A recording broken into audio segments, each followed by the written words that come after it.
भगवान श्री कृष्ण के जन्म के 15 दिन बाद देवी राधा का भी जन्मदिन मनाया जाता है, जिसे राधा अष्टमी के नाम से जाना जाता है। राधा रानी का जन्मदिन भाद्रपद माह के शुक्ल पक्ष की अष्टमी तिथि को मनाया जाता है। इस दिन देवी राधा के भक्त व्रत रखते हैं और घर और मंदिरों में श्री कृष्ण और राधा जी की पूजा अर्चना करते हैं।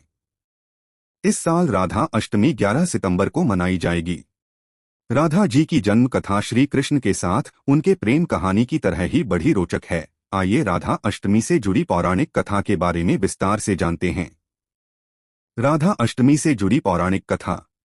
हिंदू पुराणों में वर्णित कथा के अनुसार एक दिन देवी राधा स्वर्ग लोक से कहीं बाहर चली गई।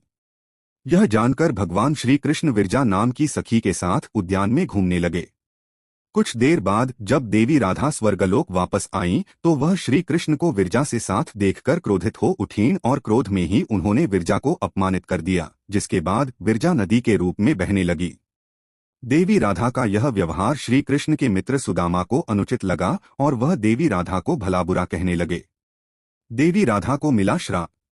सुदामा की बातें सुनकर राधा को गुस्सा आ गया और उन्होंने सुदामा को दानव योनि में जन्म लेने का श्राप दे दिया। उसके बाद सुदामा ने भी देवी राधा को मनुष्य योनि में जन्म लेने का श्राप दे दिया। शिव पुराण की कथा के अनुसार देवी राधा के श्राप के कारण सुदामा ने शंखचूड़ दानव के रूप में जन्म लिया, जिसका वध भगवान शिव के हाथों हुआ था।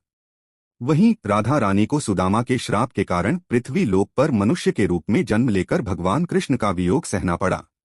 जबकि कुछ पौराणिक कथाओं में बताया गया है कि द्वापर युग में जब श्री विष्णु ने भगवान कृष्ण के रूप में अवतार लिया, तो उनकी पत्नी यानी माता लक्ष्मी ही देवी राधा के रूप में पृथ्वी पर आई थीं। राधा अष्टमी व्रत का महत्व। राधा अष्टमी व्रत का हिंदू धर्म में बहुत ही महत्व है। इस दिन भक्तजन देवी राधा के नाम का व्रत रखते हैं और धूमधाम से श्री कृष्ण और देवी राधा की पूजा अर्चना करते हैं। शास्त्रों की माने तो जो भी भक्त सच्ची श्रद्धा से इस दिन देवी राधा के लिए व्रत रखते हैं, उनके जीवन में आर्थिक समस्याएं कभी भी नहीं आती है। ऐसा भी माना जाता है कि इस दिन देवी राधा अपने भक्तों की सारी इच्छा भी पूर्ण करती हैं। धर्मशास्त्रों में बताया गया है कि अगर आपको श्री कृष्ण की कृपा प्राप्त करनी है तो देवी राधा के नाम का जाप करना होगा।